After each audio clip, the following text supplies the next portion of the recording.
challenger.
Determined 4 names that will be in our top 8, but now we must drop down into the losers side to find out who will join those winners here. Remember, we're going to be crowning a new $1 million champion today, and I cannot wait. Myself, Jammers, on the mic. First time for doing a shift this week with the boy Vicious. Been a little while. You know, I was kind of concerned. I'm like, when are you going to put me up with the brain of it all, right? I've been trying to match my energy with what you've been throwing down all day. It's been eclectic, it's been ecstatic, but most of all, it's been very, very interesting, especially with what developed in the very beginning of our top 16. There were a lot of us, or at least primarily us two, in the green room, kind of just like, how is this happening right now? There have been some really, really unstable matches, I feel like, because there have been reads that have been gone further and beyond than what we were expecting. And in terms of results, I gotta say, it's been a little bit shaky, at least for my fantasy bracket. Taking a look, though, the first round of eliminations coming in. Phenom versus NL coming up first, followed by Tokido, then Broski. Mena RD versus Sien. Ooh, and then Xiaohai versus Shuto. As you can see, the round 2 is already filled in. We saw Angry Bird, Fudo, Blaz, and Takamura take their first L at the very start, but it's going to be a very interesting one to see how it develops. Dude, those were electrifying matches in the top 16 winner side, and I'm pretty sure the top 16 losers is not going to fail to deliver in that regard. But like we said, we must kick things off here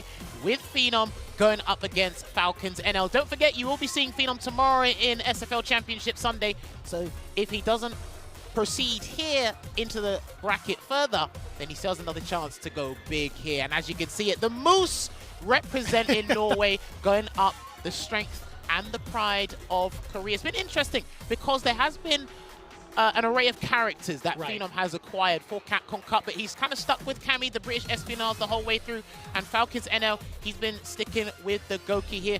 So it's going to be interesting because Phenom, for me, he epitomizes efficiency. Fundamentally sound, we go through it. He was able to clutch it out in Group A yesterday after a lot of surprising results that happened, but he was able to do that. And he's pretty much in a very similar position to what he was last year at Capcom Cup X. I feel like there's not a really big contrast when you talk about his opponent as well, right? NL has been calculating his way through his group stage with this Akuma. It was a little bit shaky on day one, I will admit that, but he has been so sharp against all of the other candidates. Now, one of my main storylines that I was thinking about throughout the entirety of their journey from groups in their respective groups from day 1 into day 3, they actually haven't had these specific matchups against each other's characters, right? NL hasn't fought up against any Akumas, or sorry, any Kamis. Phenom has not fought off against any Akumas. That is completely correct here as well. And let's not forget, right, these guys have been playing this game week in, week out. They play it religiously. They probably brush their teeth in some Street Fighter before they actually go to bed, but they are prepared for anything and everything. Just to reiterate for you guys as well, myself and Vicious, we were talking about this in the back room. NL came 4th place at Capcom Cup X last year. He's looking to try and top that. He's in a very difficult journey, but there's more than one path up the mountain. Yeah. He can definitely get there, but when it comes to playing the creme de la creme, the highest level, there have been a couple of players that notice there's a sense of desperation in his gameplay, and I think Phenom might be able to draw that desperation out in him. I don't know if that's going to be the case coming into it right now. I mean, NL, I feel like I had the chance to kind of talk to him a little bit one-on-one over the practice room. He's had moments where he felt like those types of desperation worked on those types of players, but he has a different type of mindset going up against someone like Phenom, where he's going to be testing Phenom a little bit more by being a little bit more passive once that knockdown happens, just to see how he would react. So we'll see if that strategy actually comes into play. Well, if they were looking at their footage from the group stages yesterday, respectively, Phenom for NL and vice versa, Phenom did hesitate to ante in a couple of situations, and we know Akuma's aerial threat, the aerial supremacy. It's disgusting. It is there, right? But then maybe you might try and exploit something about Phenom's defensive habits on the ground, because he can check a good drive rush, but Akuma does have drive rush into heavy adamant flame to stop him in his tracks and get maximum damage here. So this is going to be a battle of footsies. I think Phenom's going to try and make NL play within the very rudimentary rules of Street Fighter, but NL, it's up to him to defy the rules and kind of take things in his own way. Into game 1, Phenom versus NL, Cammy versus Akuma. Let's see who's going to break the rules or maybe enforce the law. Let's see. That ground game is going to be something so pivotal, as you had mentioned, the standing leg kicks kind of gauge the distance against Phenom. All right, already blocks a high blade kick from the Demon Raid there from Phenom, and a lovely early drive reversal there just to make sure he doesn't want to Phenom, because Phenom likes his strike throw games in a lot of situations. Right. And one of the basic ways to do it is from the drive rush cancel. Yeah, we don't mind that at all. With how healthy his drive gauge is currently with NL, it's going to be so difficult for Phenom to close this gap. Yeah, trying to go for the spin knuckle and trying to read some of the fireballs. NL's kept it rather ambiguous thus far, although he is getting closer and closer to the corner. If Phenom lands this single hit, it could be disastrous. Trying to get perfect parry. Yeah, trying to get perfect parry on the Rago high kick. Shoutouts to F-word there. Rago. They actually put it in the game. That's actually called the Rago high kick, or at least in 5 it was. There we go, just caught him there, but then going to get a drive rush conversion into some sweet Oki. Plays it safe with the safe jump just in case. I like how Phenom's been managing the neutral, but there's a substantial life lead on NL's side, so I do like this conservative and risk-averse approach right now, but everything can change at the drop of a hat. And that hat could be have already dropped with that roundhouse, but not really making much of the sweep. We still keep NL contained. He spent most of the time on the East Coast. That's the first big confirm that we were seeing from Phenom. Another one could happen. BD crouching heavy, looking a little bit dry. NL can actually land it all here, bust out that critical art. Man, it really is a game of inches when it comes to the way that these two have been playing.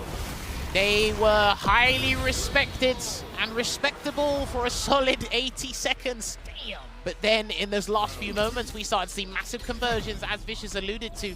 But now I think we're going to pick up the pace. We need to turn to gear 2 on both ends. Here it comes. Yes, I like that. Now a little bit more of that defensive aggression, the OD uppercut, ringing true Phenom.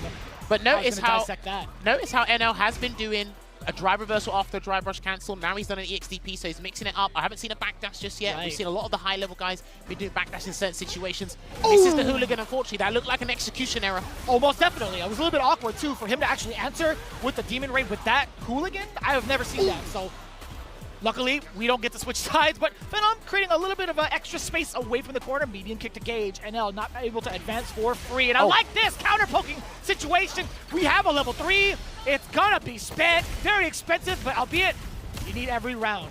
Pull out the 50 caliber and get the snipe in, because we're going to the final round here. And I think NL really tried to close out that round with a light into a drive rush cancel, because he had more than enough resources to do so. But Phenom's crouching medium punch had other ideas. I'll definitely agree with that. One of the more potent counter-poke buttons, very similar to the Shoto's-esque, right? When you see Ken, Ryu, Akuma having the same type of button press for those situations. It's so potent right now for Phenom to use that tactic against him. But now we've talked about this aggression now from Phenom, keeping NL contained. The big punish counter via what? The crouching medium punch again. He's found those micro adjustments to his spacing, because Phenom's got an exceptional spatial awareness here. Gonna get that back throw, try to get parry.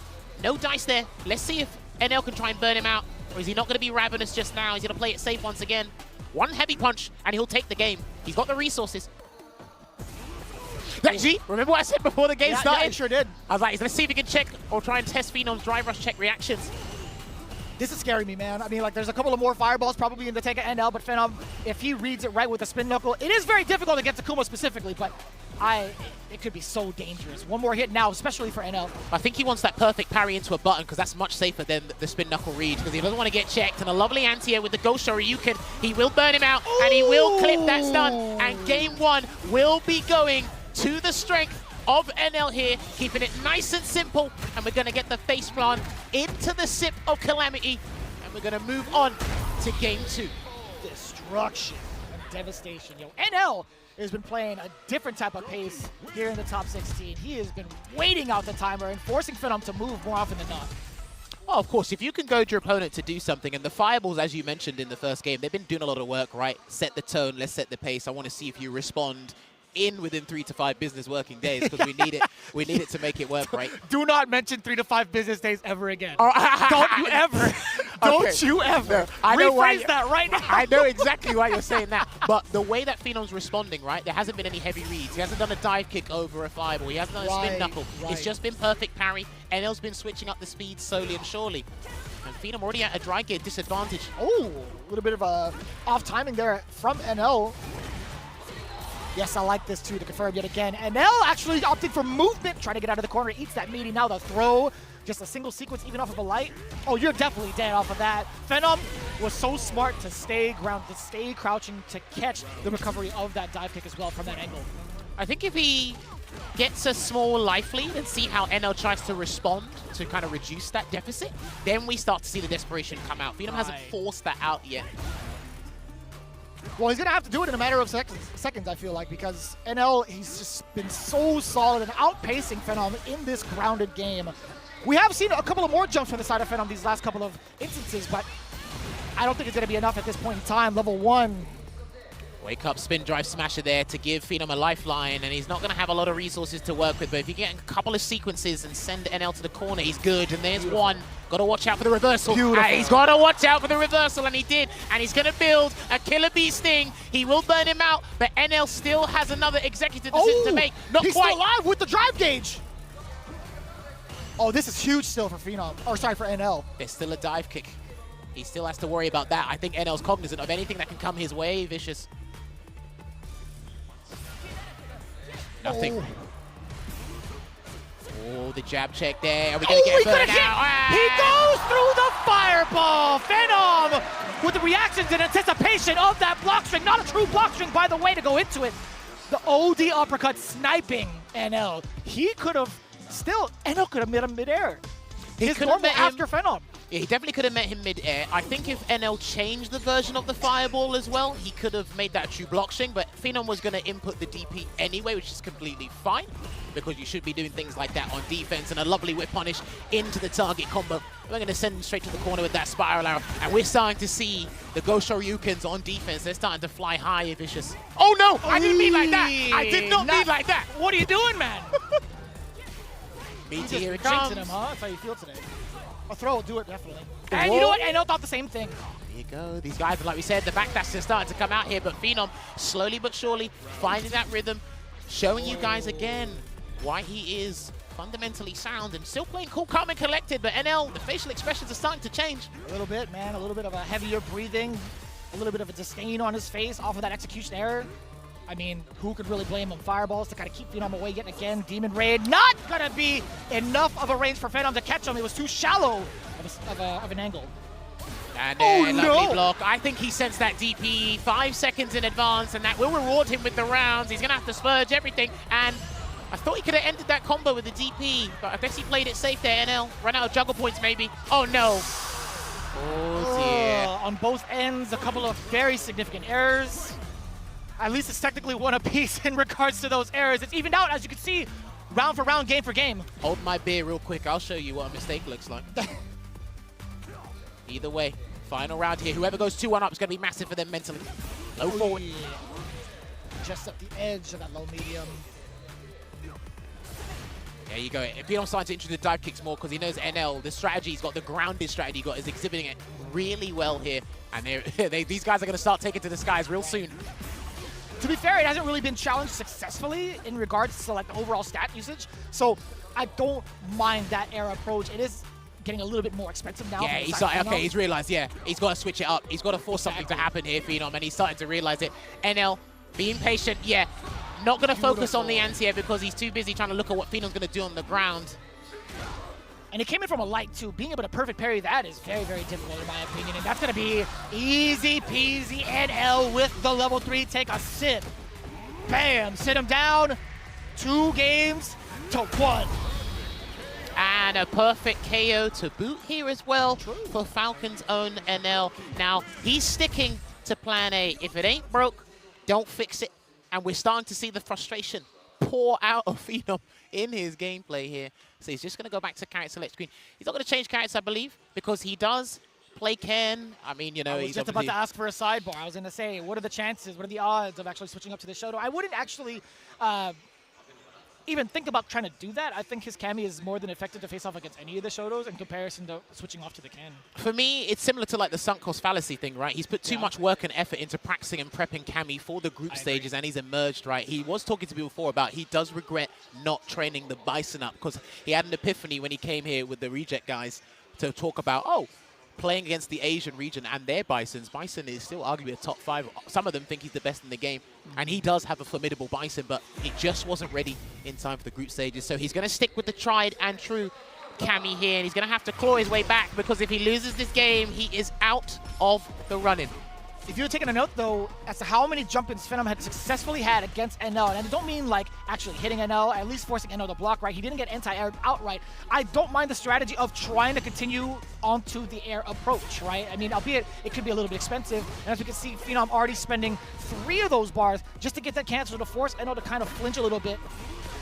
Because of the patience that NL's exuding, it's actually forcing Phenom to kind of play out of his comfort zone. That was so sick! Yo, NL's on smoke today. Good delay tech there, and he's trying to get the burn out. Again, the slight handsy with the walk-up as well.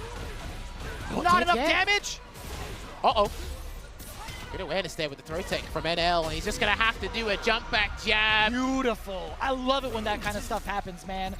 Catching the person on the way down with that light elbow. NL, look at that match point with 2 bars to his name as well.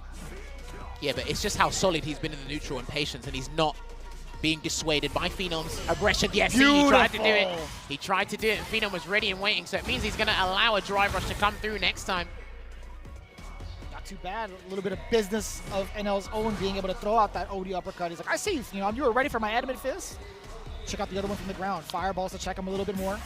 Perfect parry once again. He's been having a high success rate with those perfect parries, but he needs to get more damage, more opportunities here. But NL is denying him on all fronts. But at what cost? Oh, it caught the backdash. And in return, oh, not quite burnout, but he will. Why yes, not? I like that. Burnout on your own accord. Why not? By his own volition, I want to take this win. I am hungry to proceed further in this bracket. One bind into that level 3 and he's done. Could be via light kick, fist, who knows?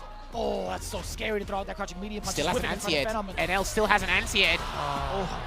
I don't think he'll have a chance for the rest of this round. That's for damn sure. NL with the reluctancy. It's exactly what we had prefaced it with, right? Phenom's identified it, but I don't want him to visit that well too many times because that's going to change or redirect NL's focus, and he still can land an abundance of damage if he does get an air to air Akuma. I say keep going for it. Take that water. Go back to the well, do it as many times as possible until NL has proven he's able to handle it, right? Knowing Phenom as a player, he doesn't want to be as risky as that. Not unless the time warrants it, but he's going to take it to the corner again, and we've seen an abundance of wake-up options on defense right now, and he tried to do a dive kick. Didn't quite work out there, so lovely anti-air from Phenom, and he's trying to be as aggro as possible right now, Vicious.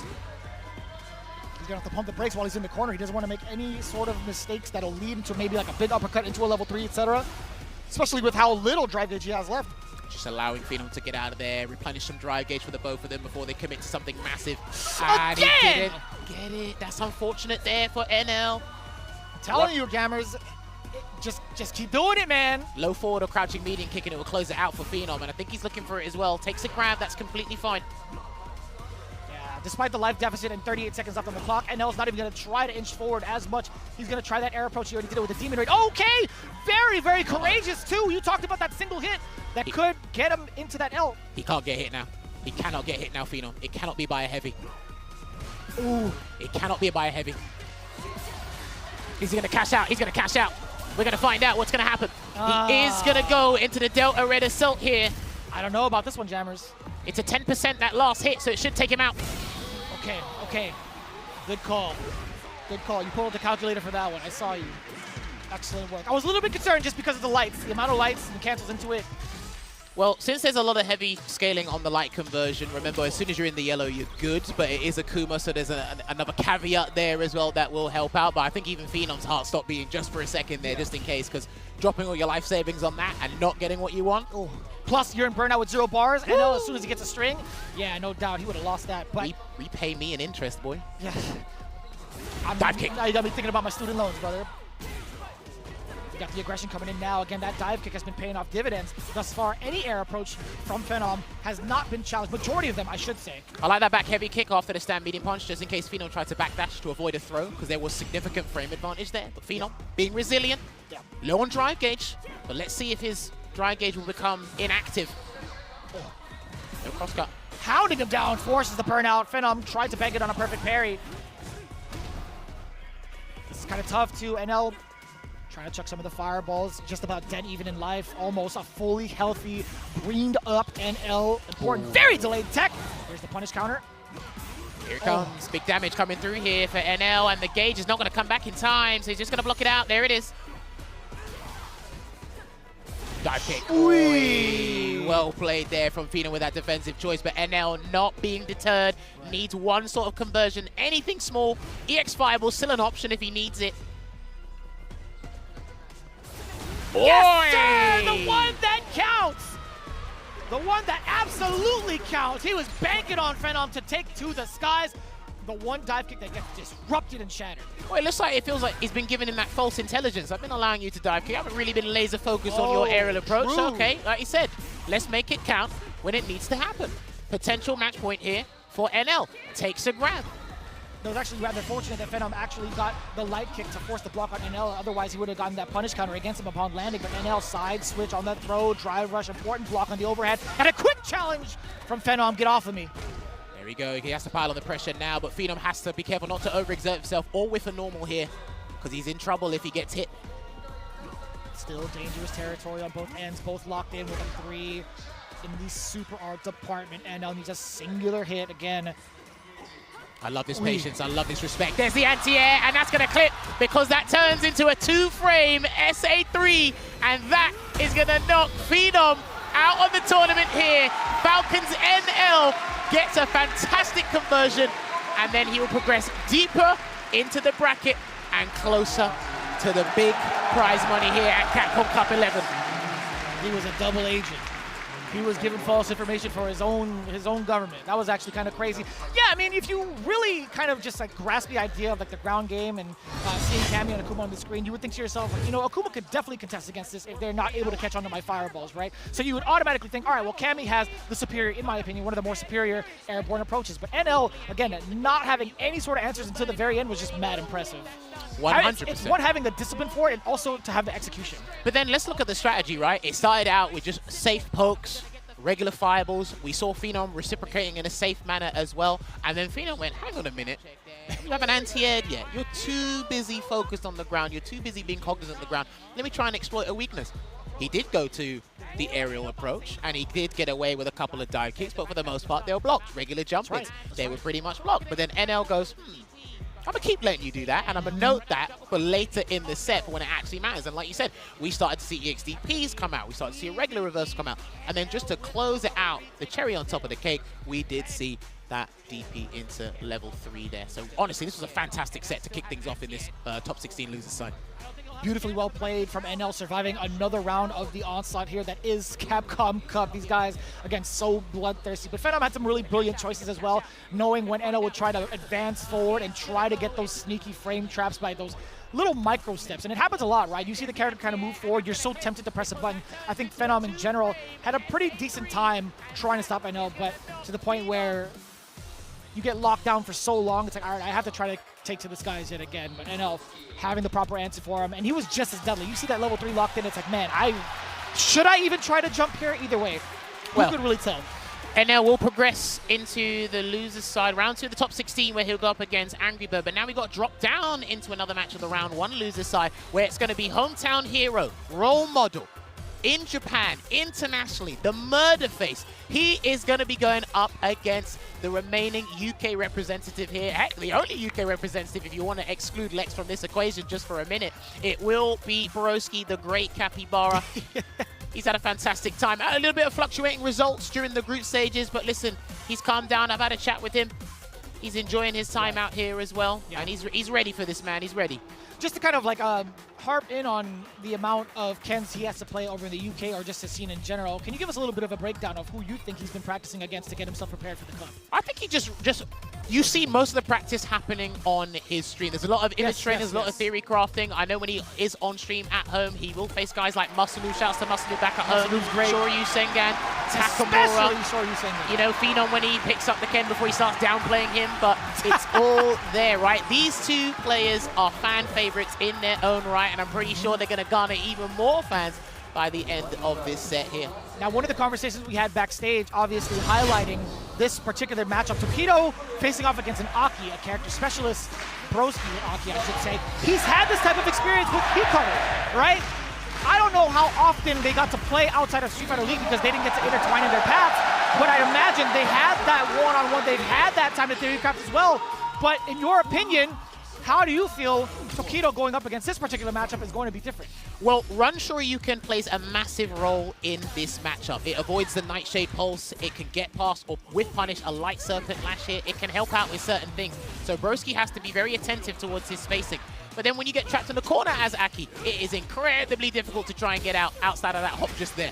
I think one of the things we talked about too prior to coming up on stage is that Broski could be a little bit more aggressive than most Akis have been in general with all 4 of them in the world, right? But so this type of different look is something Tokido might not be ready for. That poison is ticking down with back-to-back throws. You could have been able to snipe that, I think. Gonna get the conversion here is Tokido. Can he sneak in another throw? Yes, he will. What's the choice gonna be from Broski?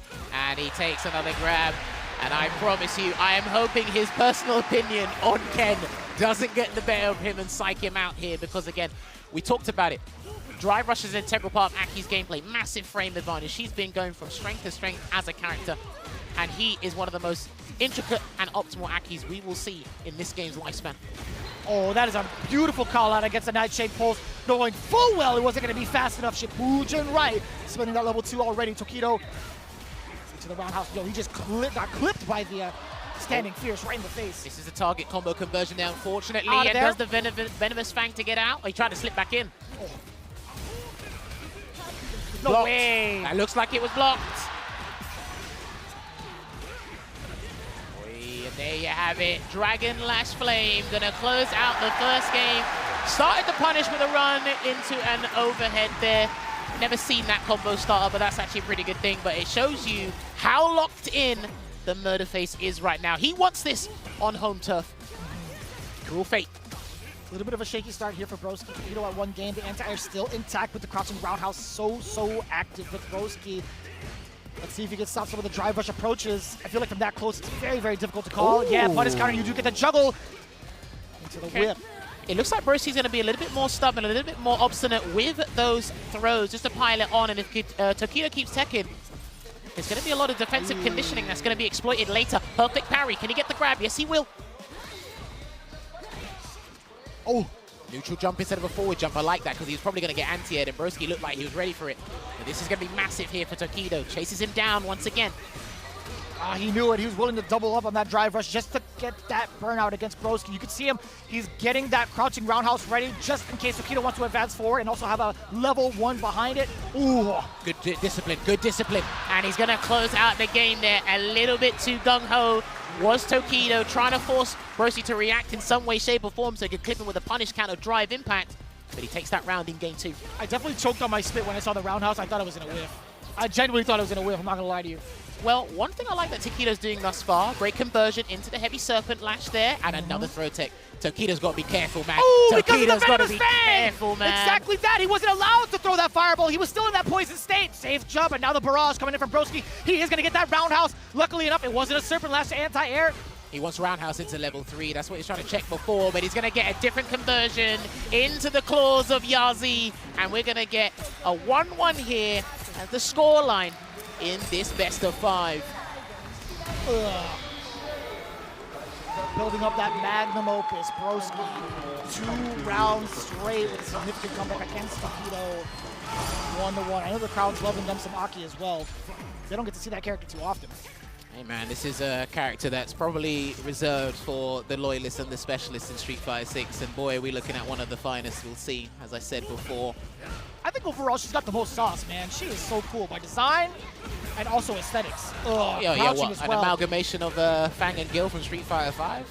Some people love it.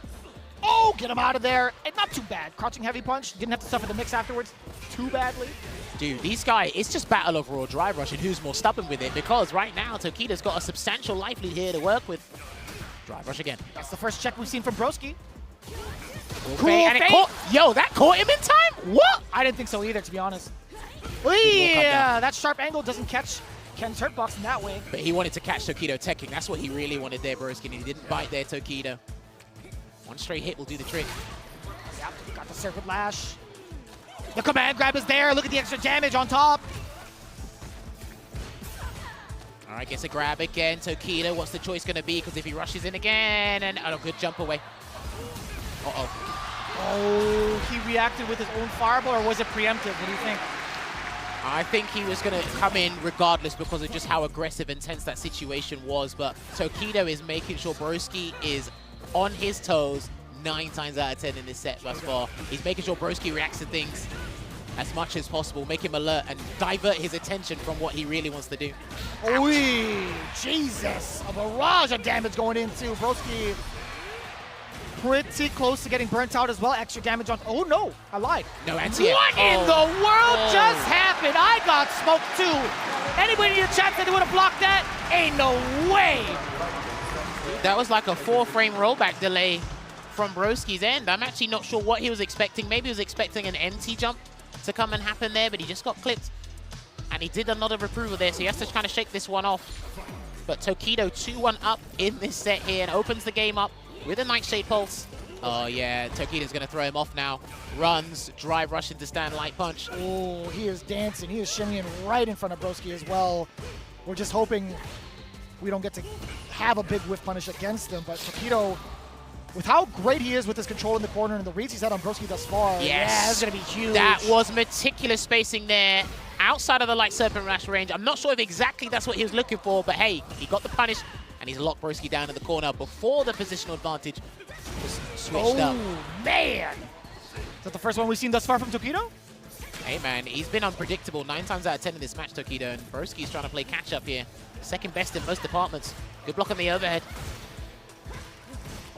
Punish, yeah, it's too close. It's way too close there. Nice shade pulse. Oh, that was a little bit awkward, too. You saw the attempt. I wonder if standing roundhouse would have been a little bit more effective at that shallow range. I don't think so. I think it was a dead zone regardless of what button he would have used there, but it's going to be match point here for Tokido, so Broski's going to have to pull a capybara, not a rabbit out of that. It's going to have to be a capybara out of that. Anti-air with the Serpent Lash again. And another throw tech here. He's confident in his defensive choices against Aki Tokido. I'm really impressed with what I've been seeing. Tokido really catching the timing upon Broski too with that throw. We love that perfect parry, cool fade, extend the combo into the Serpent Lash, drive up on in there. Man, that overhead has not been effective against Tokido thus far, unfortunately. He's got to condition him to block, but I'm not sure Broski's going to get another chance because of the delayed grab. Here we come. Here it comes. He can't tech. Broski has to be careful. Oh, no! And that's going to be it, ladies and gentlemen. Broski will be knocked out of the tournament, and Rejects on Tokido will advance deeper into the bracket. Another Japanese player stays alive in this tournament, and you can hear the roar in this stadium right now. Absolutely phenomenal stuff. He came with a plan, he executed it, and he's letting you know by having that murder face look dead into your eyes in the camera. I gotta say, man, Broski has been mad inspirational throughout his journey into the Cup. I'll tell you what, he's had me playing Aki, he's had a handful of my friends playing Aki. He just makes the character look so cool, and he's such a brilliant mind in regards to breaking down everything he does, and even the giant document that he had put out on how to play Aki is, I feel like, something that should be awarded an Emmy at this point. But Tokido versus Broski, there was just so much dominance, to be quite honest, from the side of Tokido. Well, there was just so much bloodlust and determination in Tokido's gameplay. It's almost as if he's like, you are not taking this opportunity away from me. I want to proceed further into the bracket, but you are not taking this away from me. And again, he must have been strategizing, discussing. Heck, he might have played Hikaru last night. Who knows? Shouts to Hikaru, fantastic Aki player there as well. But you could tell, right, he came with that game plan, and he didn't stray from it. Similar to what NL did going up against Phenom earlier. And Broski, I feel he had a strategy, but how stubborn Tokido was with the throw techs. When he tried to switch it up and get the overhead, Tokido didn't really get hit by an overhead. I don't think I saw enough drive rush into delayed crouching meeting kicks from Broski. Maybe I was just thinking that. Maybe that would have tried to open him up, but again, I think Tokido handled the neutral extremely well. You're looking at the amount of drive rushes from both ends. I feel like if you talk, or if you really think about how many times Broski had tried to do that and implement his offense, I don't know how successful he had been against Tokido. And even so, if he did land those hits, it weren't, you know, it didn't lead to as much damage or as much control that he would like to. But Tokido moving on, he has to fight against Fudo. Oh, no. That's going to be an all-Japanese affair, yeah. That's right, but now, Mena RD versus Sien. Yo, I saw Sien prepping in the corner of the practice room, and I had to ask him, with how many characters that Mena RD has under his belt and his newfound Bison, it was a very silly question on my end. I'm like, are there any characters that you feel like you wouldn't want to play against? He said, he looked at me, he smiled genuinely, and he said, I'm ready for it all. I swear to you, verbatim, he smiled at me, he said, I am ready for it all. He was one of my sleeper picks to go really far in the Cup. I think this was a position, or maybe it might have been the next round. I don't think Sien made top 8 last year. I think he just got 9th or 13th, so he did pretty well. Now, he dominated his group throughout the group stages here at Capcom Cup 11. And I was thinking about this as well. I was proper ruminating on it last night. I'm thinking, with all the characters and the discipline that Mena has, which one is Jan most likely to prepare for? Because you can prepare for one or two, but you can consciously think about the others. Yeah. But if he's ready for all of them, and he knows DJ is a dent or a thorn in Mena RD's side, yes, you can run with that psychological warfare. Yeah. Between myself and Jammers, we had talked about it. The two candidates that we felt like Mena was going to pick was either Bison or Blanca, but we both feel like the Blanca would have been much more comfortable. But the actual reveal of it all has led us to a different path, and you'll see in just a bit. Mena RD, I think he's finalized his character for the specific matchup. He probably knew this from the moment he knew he was going to fight Xian in the groups, to be fair. He probably knew what he was going to do. Had a little bit of a shaky start with the group stages, but hey, this is a double elimination. He's very good in this territory. He's a two-time Capcom Cup champion. Ambassador. And he's got massive fans here. You can hear them roaring in the background. It will be Luke going up against DJ here. Damn, that was fast. No context dash early there from Xian, just to set the pace. See how Mena tries to weather the storm here. Maybe delayed crouching medium punches. Gonna get a clean jump in there and flash knuckle his way across the screen, Vicious. Out of there as well. At least clearing himself away from the corner is pretty important. The delayed tech now from Xian, opting to go for the feints this time. Mena actually did bite from further on with that jump. Didn't really lead to much though. Sobot, counter hit now from NRD, flexing that medium. I mean, Xian's mastery of air slasher just in general, the feint, the heavy version, the EX version, you name it, just how he utilizes it and watch how his opponents react, whether it be at any sort of level here, is absolute mastery. When you're in burnout, good luck. My commiserations, honestly. Drive rush is in. Oh, look at that. I like it. Just trying to avoid the danger, right, of that drive rush, or at least give yourself a little bit more leeway to react to it, potentially. Well, look, he's got a considerable life lead. Why do you need to go forward? Not yet, anyway. Absolutely. It covers a lot of the options, right? You're able to react to the fireball. You're able to react if DJ goes green. I'm liking this pace that Mena RD setting. Yeah, even when it's not his turn, he backs away with an immediate backdash, hugging the corner a little bit. Oh, he tried to do a delayed parry there, and any hit will do it. Stand medium kick, stand light kick, you name it. Let's get the poke. DI! Beautifully done! That's the thing. Xian needed anything to kind of happen there. And Mena RD knew you weren't going to react accordingly, but he's going to get a back throw there, back to the neutral. And what a check with that crouching medium punch. A weaker combo since the early days of Season 2, because it did get hit with a damage scaling penalty. Anticipating that neutral jump was specifically for the Sobot, right? I believe so. Jump fierce. Good block. I can hear Cabba in the background shouting. That's true. I can literally hear Cabba in the Hey, background. how long has it been since we heard that, right? It's been too long. He's been nerfed season after season. There it is. I love it. All right, so, again, this is the type of pacing that we're going to expect from NRD. He's going to hug this life lead for so long, and that's totally fine with him.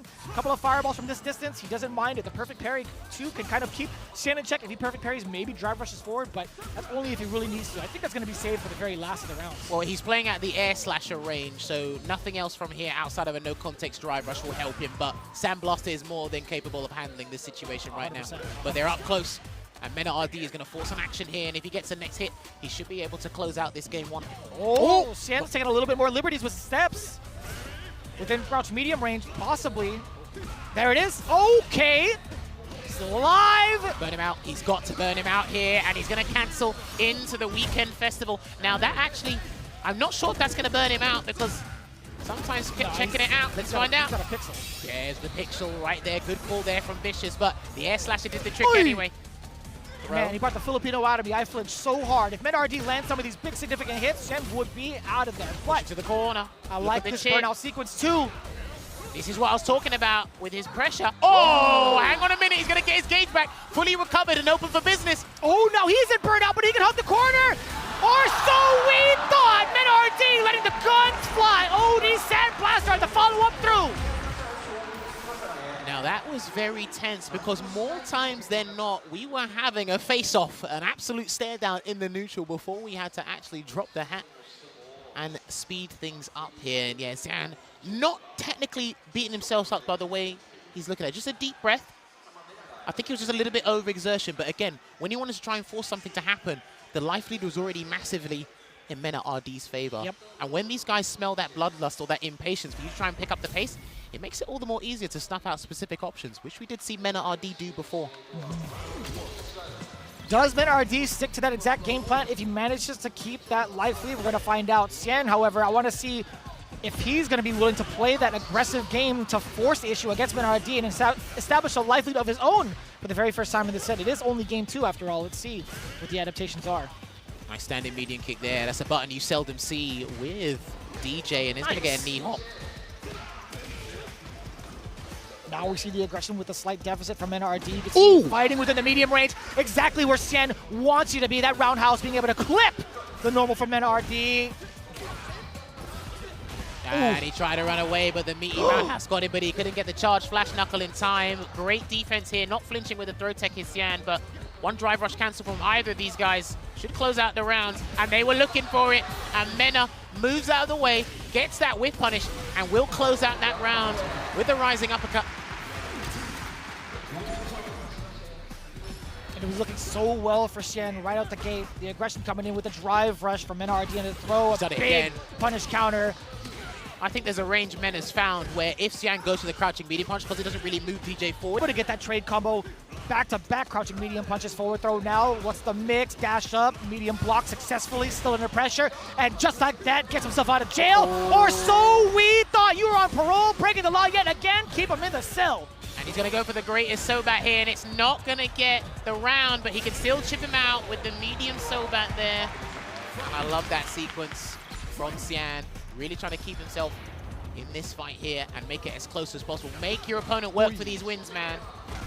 Excellent block on the overhead as well. Xian within that medium range, a little bit scary too. He's trying to mask his charge. Ooh, okay, try to check see if he's going to do crouching medium punch drive rush check. That's what he wanted to clip with the Sobat, I believe. Meaty. Very meaty. Again, back-to-back drive rushes, and NRD has not been able to check any of them successfully, at least within this round. He tried to jump out. Wait a minute. He's got him. He's taking the turn. No, it was stand jab. Recovers just in time away from the level 3. Xian is going to be able to take it all the way through. Bang! Level 3, Xian on the board. All right, looking good here for Xian, equalizing it and making sure that it becomes 1-1 as the scores on the doors show.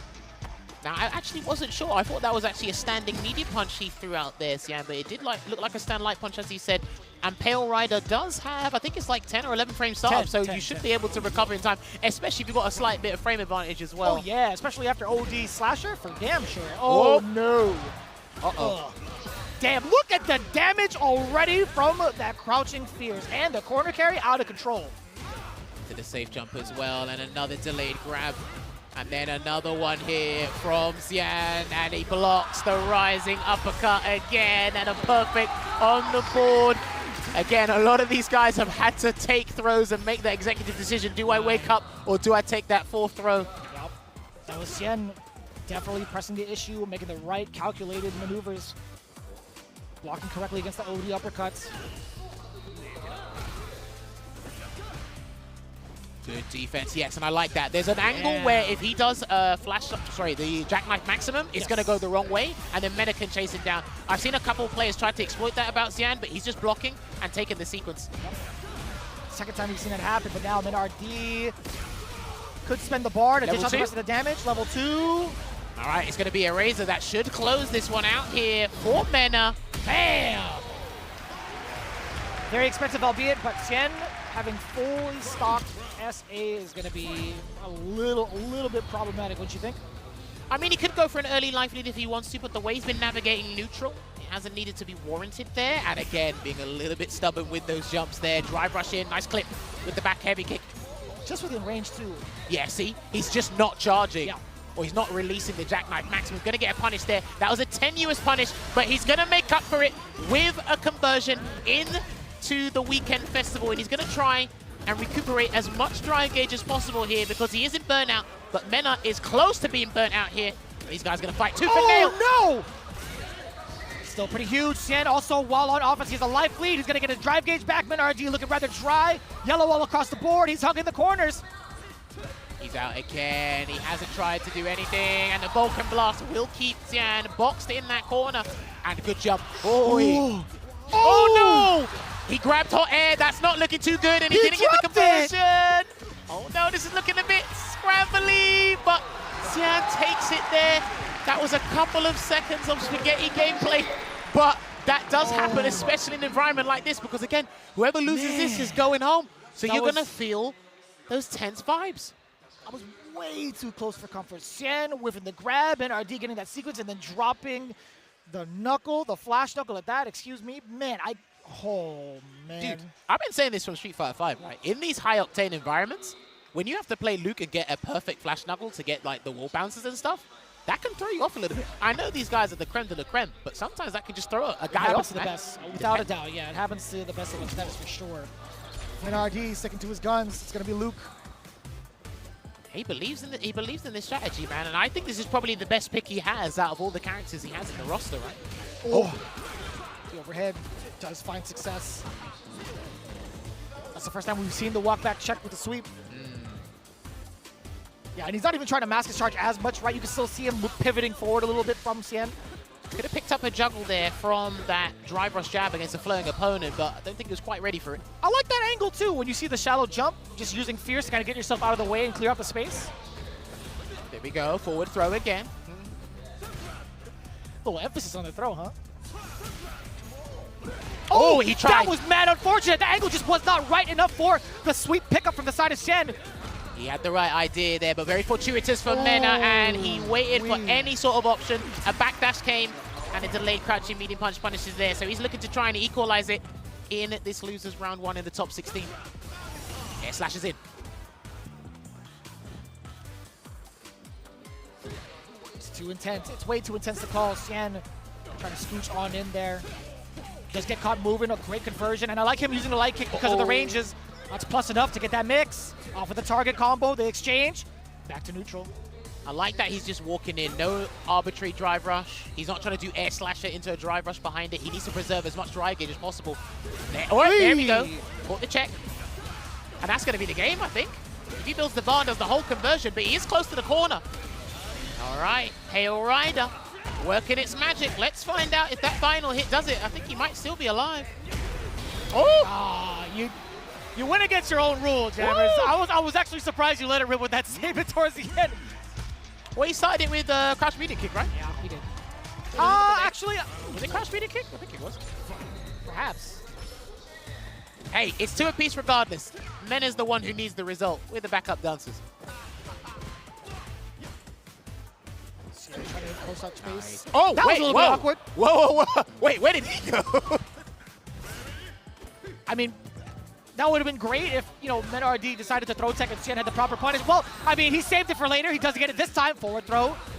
Dash up on him there. Perfect parry. We're going to get that side switch, of course. Got to be careful because Xian has been pretty disciplined on defense. But he tried to jump out, it seemed there, and he walked under this time round. Dang. And he's going to get the Oki from the greatest so back there. Lovely sequence there from Xian, and the Vulcan Blast is going to give Mena a slight lifeline here, but he's got no resource in the tank. So once he gets put in the corner, he's done. He had plenty of time to jackknife on that, but again, still in a very, very good position. Yeah, he's still not doing it. He's still not releasing a jackknife maximum anti-air.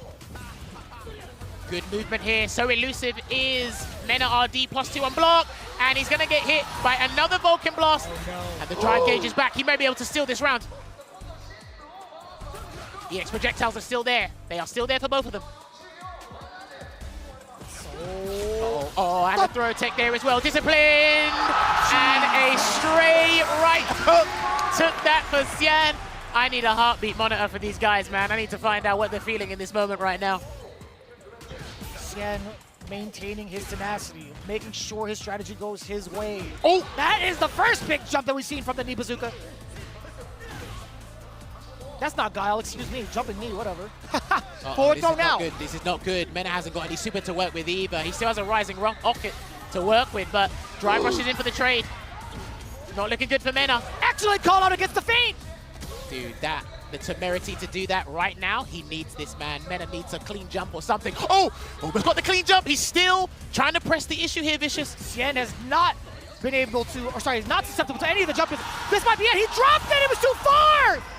Vulcan Blast saving him again here, but Xian still has the super to work with and any sort of EX move to work with here. He doesn't want to burn himself out for no reason. Drive rush is in. He's clipped him. He's clipped him. And there you have it. The conversion from the drive rush will get Xian to proceed deeper into the bracket. And Mena RD is no longer in the running to try and get a Capcom Cup title for Street Fighter 6. So he's just going to have to wait another year, man. That's unfortunate, but well played to Xian, the Singaporean representative. And he's still alive here, Vicious. I am a little bit speechless. You see the emotions on the screen, too.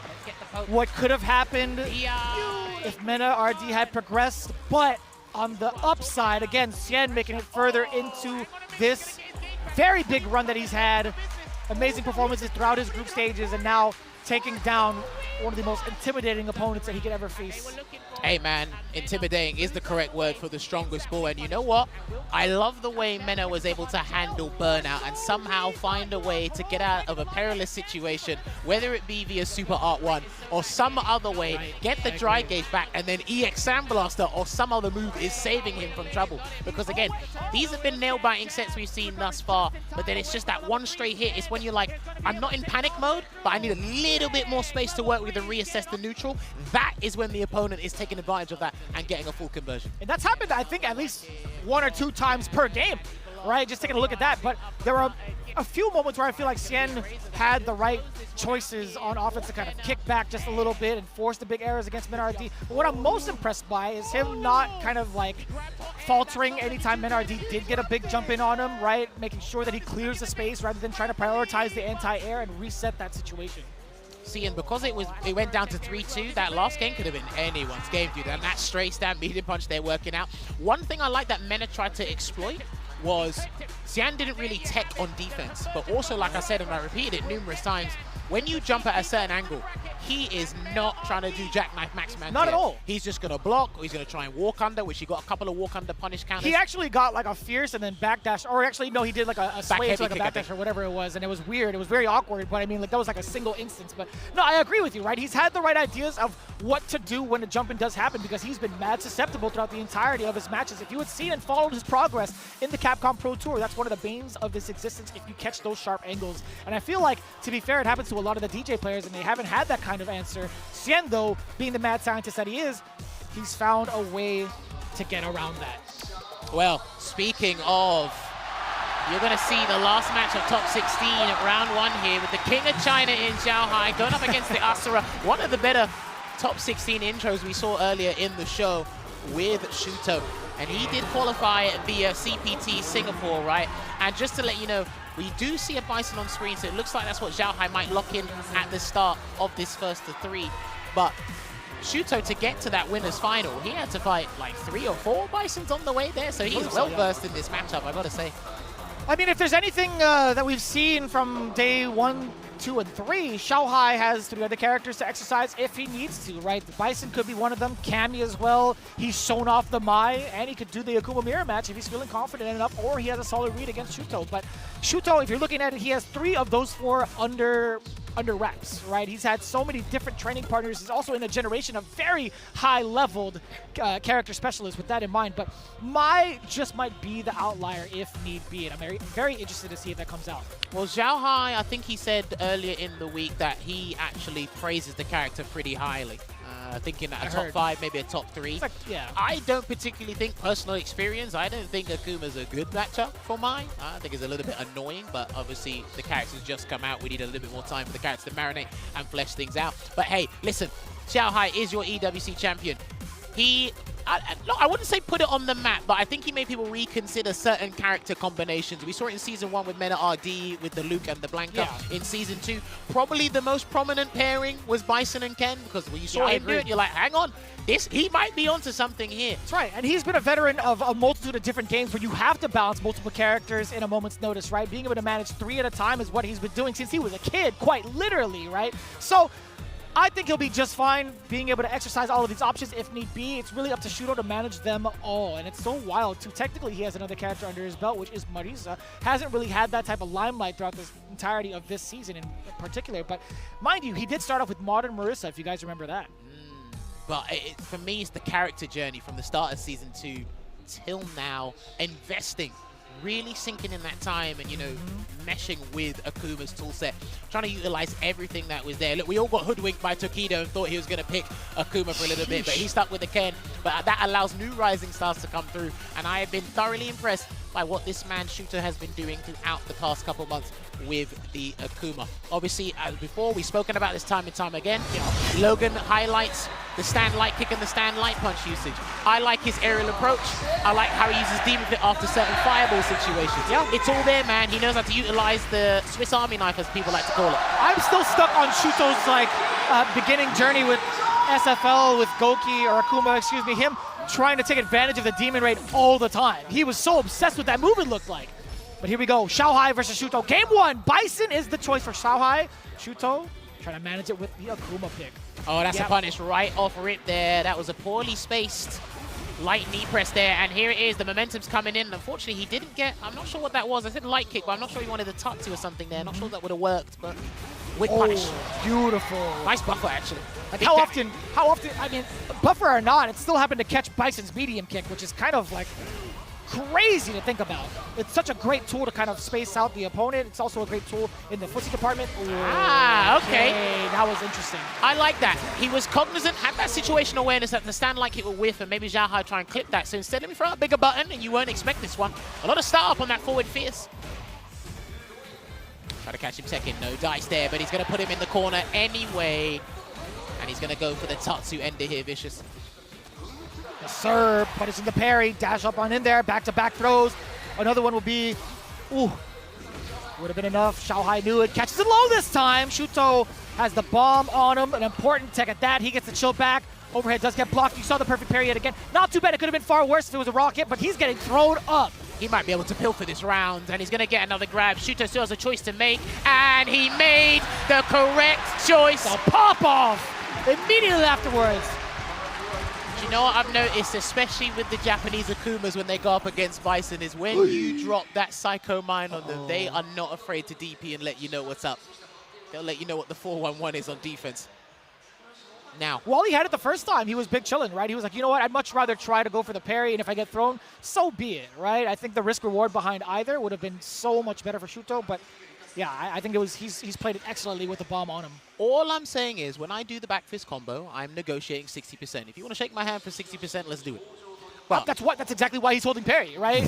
That's exactly why. You compare that to the throw, it's like, all right, you know what? Might as well. Yeah, I think for Xiaohai, it was just a poor start. I don't want to be over-aggressive as a player here, but I think he just needs to switch things up just a little bit. He seems like he's very hell-bent on trying to get knee press to connect in the neutral. That's what he feels comfortable with right now. No, It was a force down. It was a force down for the side of Shuto. He caught him mid-air, so I don't blame him. He missed it just ever so slightly. Here we go. All right, we talked about that exact situation. It's time to make a deal right now. He's not done, but the back fist combo will come on. Actually, I tell you a lie. Woo! Press Nightmare, not quite dead. Lot of space to get that medium kick to react to anything Shuto tries to do.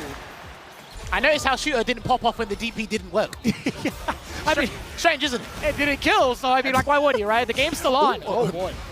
He's just getting hit by anything and everything, and your reward is the Psycho Mine, and this guy is so stubborn. I love it. You did it again. You called that exact tactic. While the mud was on him, he's like, you know what? I am going to go for the OD. You guys are playing a game of chicken with the bomb. You guys are hilarious. Jumps away. Nice. He's blocked. He's blocked. Surely. Yeah. Shuto feeling the pressure. Xiaohai with the adaptations and also getting some of these big calls against the OD uppercut. Very well done on defense, excuse me. Now, I don't know if that was an intimidation tactic. You're trying to bemuse Xiaohai here, and it's like, listen, when you put the bomb on, I'm going to do anything and make you do the mental gymnastics as to what I'll do next to allow me to safely backdash or do something else on defense here, but he's not. He doesn't seem dissuaded. Forward throw. Oh, I saw Xiaohai kick back in his seat when he took that throw. Beautiful. He felt that one. Full body reactions, OG status. Oh! Good call from Shuto. Look at these drop. Yes, sir. Okay, I like that double dash there. Yeah, it makes a lot of sense. For the extra screen carry. You don't build that much dry gauge from it, but you do get the screen carry. That's what he wants. But there's the bomb. He's done it again. He don't care. Nah, he's just letting him know I'm going to do something every time the bomb's on. I mean, with the amount of damage he has, and he has enough life lead to gamble with it, it's totally solicited. Oh, you talked about that standing light kick. A couple of them coming out. The trade combo does not benefit. Does not even come out, excuse me. No trade combos here. Shuto is trying to keep it a one-way street. Now, the thing is, we've spoken about this before. Nice crouching heavy punch there, and he's going to get a lovely conversion and put on the heavy back fist combo again. Shuto, what's the question mark? He's going to take a grab this time and mix it up. Oh, okay, no way! Okay. Oh, he didn't go for the kill, but he's going to get a grab anyway. I thought he was going to do EX back fist combo into level 2, just because of the nature of the situation, but he felt confident in there, and he got a perfect. As he should feel confident, right? With that much health on you, it's like, you know what? I'm going to build a little bit more meter for myself and save it going into round 3. Very veteran decision from Xiaohai. A little bit of a risk, but with Xiaohai, he was very, very confident in making that decision. Now, this is the dance back into it, right? Xiaohai is looking to close into that gap against Shuto, maybe with a medium, maybe drive rush forward, get a punish with a fierce as well. Nice check. There you go, he waited. He wasn't taking the bait from that first drive rush there, but a standing medium kick conversion for Shuto. I thought that would have been a medium punch into the EX viable. Could have been. He's shown that off a highlight day 1. Xiaohai needs to slowly encroach on that space here, and he needs to get a clean conversion into the bomb. He needs it right now, but Shuto has other ideas, and he's going to do a heavy Shoryuken ender instead. Uh-oh, that's it. I think that's going to be the game. There you have it. Sip of Calamity will take game 3 and award it to Shuto to give him that 2-1 lead. And what we're seeing is Shuto really make Xiaohai uncomfortable, really impose on an uncomfortable range where it's like, look, your crouching medium kick ain't gonna work here. Your stand medium kick ain't gonna work here. It really hasn't, yeah. They're not gonna work. And I got a crouching medium punch, it works really well. Punish. Oh, that looked like it was punishable. It was rather close, wasn't it? It looked dangerously close. That's the first Psycho Crusher we've seen. Hell attack, yes sir. Okay, no, he dropped the rest of the juggle. Oh, he tried to get into tech there. Xiaohai's not biting, and he tried to do a head press there from the Shadow Rise. He's looking at him, he's pumping something. What are you pumping, good sir? Yeah, we haven't really seen Bice's normal shine against this matchup in particular, right? Shuto has done a great job of hovering right outside of the medium range just in case for the punish, and now switching between mediums and the 4 medium. We haven't seen the normal shine. It's because Xiaohai needs 1 or 2 normals to convert into the bomb. He needs to put the bomb on Akuma, but we've seen the next layer up and what Shuto's done defensively on the mind game. And this is what I mean. He needs to drop the bomb on. Question mark, what are you going to do? Just block it this time. Oh! Hang on. Oh, he done it too early on the Shadow Hammer there, and he's going to get another grab. Shuto can still do something nice. No, not going to respond with anything wild, but instead gets a couple of fierces into it. Misses. Shuto now looking at match point. I'm not sure. I think Xiaohai's been a little bit bemused by his own approach here because he's not sure what the safest or most consistent option is. And this is Shuto. He's going to shut him down on all fronts in this potential last round here. Lovely sweep. That's the first time he's done it this set, I think. I agree with you. That is indeed the first sweep. Oh! Okay, it was a whiff punish, but not something that led into a knockdown. Oh, that was dangerous. How did he have that read, too? Forward medium, just to check Xiaohai a little bit more. He's starting to come with a haphazard approach here. You can't do that. You've got no health to do that. And he's going to build a level 3 if you're not careful. A little bit of a stagger between some of the normals that Shuto's been presenting against Xiaohai. He's not getting baited by it just yet. Oh, that could have been a hefty whiff punish. Yeah, he's got to be careful with the drive rush cancel because Shuto's making sure he stays below the 3-bar threshold. He's got to be careful of a raw drive rush as well, Xiaohai, because that might get him killed as well. Yeah, we have 3 bars on the side of Shuto and Xiaohai. A single hit! Oh, this is good. This is good. This is definitely good. And we're going to have to find out. Shuto's looking as well. Shuto is hoping that this takes the final hit. He's alive! You might as well do it, buddy. He's not going to do it. He's pumping something. Whatever is it going to be. He doesn't have enough health to get any sort of frame traps to go into DI. Shuto actually has the liberty to press a button. No, it's the other way around. Excuse me. Oh, no hand attack. No hand attack. He's going to get the throw here. Xiaohai, can he steal this round? He tried to bait something. Oh, no. And the drive impact takes it. He practically had no help, but Shuto took the gamble. He was aggressive from start to finish. Exhibited fantastic play in the matchup, and another Japanese player still in the bracket here. Looking good. Wild. The fact that Xiaohai survived, he had some of that drive gauge left, it was still going to be Shuto's turn to hug the rest of the screen back. He had so much mileage and so much time to enclose on that gap. Until when he recovered, it was just a matter of time. Xiaohai only had a few options, either respond with the super art or try to get that perfect parry. Neither came out. It sucks, right? Because when he done the jump, it done a jab, I think. If that was a hell attack, I think he would have had the correct resources to try and turn something around here. But yeah, I think my number one concern was Xiaohai's approach. He had a really good start. As soon as he put the bomb on, we saw how stubborn and kind of wild that Shuto was on defense. Then he had to second guess okay, what am I going to do when the back fist combo's on you? And then after that, it was like, hang on a minute, my neutral's not working out. I'm losing ground here. I'm losing advantage. We need to go back to square one here. And Shuto just made sure he couldn't change anything or adapt anything at all. And it made sense, too, the way that Shuto's been playing, right? He'd been hovering around like the medium ranges that Bisons are so familiar with playing with, kind of banking on him to throw out a fierce randomly or like even like a medium kick, too. But the overall control and stability that Shuto had really shook Xiaohai to the core. And it only came down to a matter of what to do on defense while in the corner. Bison, again, not having the best defense. He doesn't have the fastest, he doesn't have like any sort of OD reversal to keep him invincible. He has to spend that meter as well. But it was just such a lockdown into the corner. But also, I think defensively, Shuto's button choices to get himself out of danger have been so top-notch. That Fierce has been catching Xiaohai either walking into it or trying to react with his own normal. I think one of the staple things about this matchup, we always talk about when going up against Bison, is how do you deal with like knee press. And I think Shuto was exquisite with that. He got a punish with stand light kick, but when he knew that this is why your situational awareness or your spatial awareness has to be as accurate as can be, I think he handled it really well. We saw stand fierces come out, we saw forward fierces come out, and Zhao Hai's like, hang on a minute, it's like, why are you going for such a huge and laggy button there? And it's like, okay, but I know I can't punish it, but I can definitely take advantage of the situation. And it was all off of that first interaction, I think, in like game one, where he had walked into the spacing and you saw the scissor kick get punished with the light kick. That was not even shown off like towards the end of it because of that very, very fast walk speed from Akuma. But taking a look at it right now, 3-1 over Xiaohai. Shuto advances, and he's rewarded with facing off against Takamura. As you can see, the rest of the bracket too: Angry Bird versus NL, Fudo versus Tokido, Blaz versus Xian. Commiserations to Phenom, Broski, Mena RD, and Zhao Hai. Unfortunately, they fall by the wayside, so their journey at Capcom Cup 11 has concluded. But the show must go on because we need to crown our $1 million champion. And before we do that, we always got to give thanks to our sponsors that make sure that we have such a prestigious and a fun event like Capcom Cup here. First, I want to give a shout out to Suzuki. We've actually seen them out and about here, and we actually seen one of the higher ups there. He's a really cool guy, love him. Suzuki is standing behind the people who love and endeavor a challenge. And been pleased to collaborate with Street Fighter to deliver the joy of the game to as many people as we can. This time, we'll be putting our booth in place on the second floor of the Ryogoku Kokukikan, the venue of Capcom Cup 11, to showcase a special edition bike, GSX AR, tuned by Juri, themed by her character.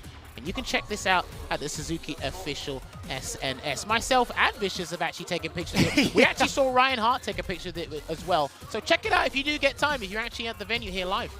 I would love to see a color scheme with Chun-Li as well, but in the meantime, we'll definitely get this action figure with a Chun-Li action figure, a 6-scale figured project lineup, I should say specifically, coming in from the illustration by Akumen. It's now open for pre-orders. This figure is actually based on the illustration from one of the creators of Street Fighter 2 and the original designer of Chun-Li, and it was featured on the cover of Momochihama Chozai Pharmacy collaboration in that record book, which was originally published in 2022. Now, this new full-body version of the illustration shows Chun-Li in the exact form as you see it. Beautiful, dignified, in that cool standing pose from head to toe, and it was created especially for this project in mind. As you see it, Chun-Li recreated, faithfully brought back to life in figure form by Max Factory. The premium scale figure maintains the same luxurious and exceptional quality as the previous installments, so you don't want to miss out on this one. Pre-orders are open until the 12th of March, with the figure scheduled to be released in October the same year. Pre-order soon on the Good Smile Company online store or authorized Max Factory retailers. Once again, thank you very much for showcasing this 6-scale figure here.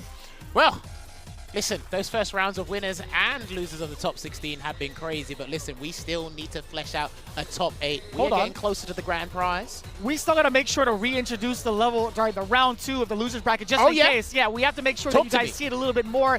Losers bracket is going to be coming up in a little bit, so you do not want to miss it. Again, when we've seen who had faced off against each other, this is truly elimination time, so you do not want to miss it. That's the bracket I was looking for. I don't want you to toss it just yet. Angry Bird versus NL, Fudo versus Tokido. Man, Japanese on Japanese, man. Blaz versus Xian, and Takamura versus Shuto. Boy, it only gets more deadlier and dangerous from here. But listen, these guys have worked hard and tirelessly throughout the year. They're gunning for that championship. And hopefully you guys stick with us from start to finish. So, we're going to take a short break. But when we come back, more action here for the top 16 in Capcom Cup 11.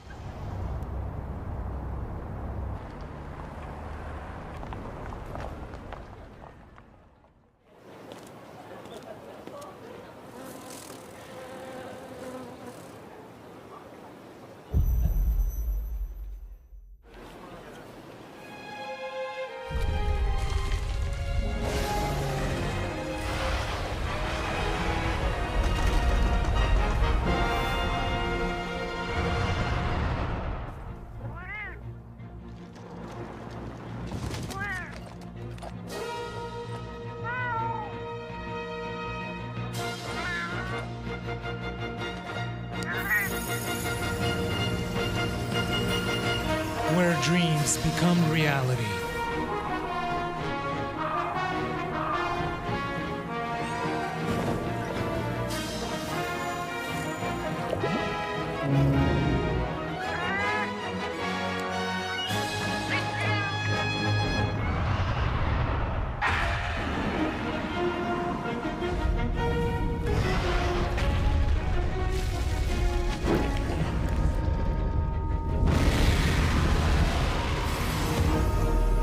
Monster Hunter Bridge.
come alive real quick. Battle of the strong, survival of the fit. Take your best shot, hope you don't miss. Yeah, come on, everybody come alive.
Next location is Osaka.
We're back with more Capcom Cup action here in the Ryugoku Stadium. It's been fantastic. We've sent some people home, and we're going to keep doing that right now. It's time to toe tag them and bag them and get more people on out of here. My name is St. Cola. I'm joined with Sherry. How you doing? I'm good. How are you? Oh, I'm fantastic. Fantastic. This is your first time commentating today, right? Actually, yes, it is. Yeah. I've been here for a while, apparently. I had the privilege of opening up today. This is the finals day, top 16, making our way through top 8. We have 4 already established in winners in top 8. We're trying to make our way through losers now, and we just watched the first round of losers, and we're moving on into the second round of losers to figure out who is going to make it into the top 8. Oh my God, it's $1 million sits at the very end of today. You see some incredible play, some unfortunate things happening, some nerves, of course, but that's to be expected considering the stage that we have set right here, and not just the history, it's what we see on the screen and the players, the pedigree. Angry Bird versus Eno is up next. After that, Fudo versus Tokido, Blas versus Shien, and Takamura versus Shuto. Can you imagine that this is losers? This isn't even winners. You're telling me Fudo and Tokido, Shuto, Angry Bird, Shien, they're all the losers? And Blas, I mean, he had a perfect record He going had a into perfect this. record, yep. And then unfortunately in winners, he did drop into the losers round. But again, this is double elimination. We are doing first to 3s. This is what all players wanted. And there's always a chance to make it as long as you're still in. That's true, that's true. I mean, this is the coveted land of first to 3, more time to shine and grind out things, but that also goes for the competitors as well. But Angry Bird for himself, as long as I've known him since 2018 Combo Breaker, he has never liked the first to 2. He hates the pool play. He just doesn't like that. He likes swimming in the deep end in the dangerous sharks. That's where he likes to be at, where he has more time to be able to figure out what's going on. And on the other hand of things, I feel like today and this week has really showcased that if he can calm down the chaos, he can become that person that's never lacking. 100%. I think Justin Wong is a fine definition of that, right? Like, when you have a player that is so good defensively, you're able to stop all the offense, especially in Street Fighter 6. I think that is one of the hardest things to do. Is to, like, I feel like defense is the worst position to be in, especially when you're in the corner. But your defensive option is relying on a perfect parry, maybe a wake-up reversal, you know, DP or super, whatever it may be. But being on offense, you can just run with your momentum, and it carries you so far. And I think we've seen so many matches like that, where if you are the one on the offense, you usually take the round. That's true, it's true. And in terms of defense, we've seen, you mentioned perfect parry. We saw Angry Bird be able to perfect parry some of these OD fireballs previously on that Daigo clip that you saw in High Fight. We've seen some of that defense also work out, but not work out enough against Juicy Joe. The juiciest one of the business. Put the squeeze on him. Juiciest Joe of the business, Yeah, yes, for sure. You know, I mean, that's kind of his name, No offense right? to L.I. Joe, but Juiciest Joe is the juiciest. I think he might be a little bit juicy. Joe. I don't know. Anyway, I feel like he kind of had that defense to kind of weather the storm. The defense, though, for Angry Bird was good. It's just the offense wasn't enough to take down Juicy Joe. And so I want to see that sort of offense, the patent offense that we expect from Angry Bird, come through. On the other hand of things, NL, as we mentioned, has been a lot more hot than cold. Previously, I feel like he was way more on the either I'm super hot or I'm cold losing. Not in pools, but definitely a little bit further in the heat.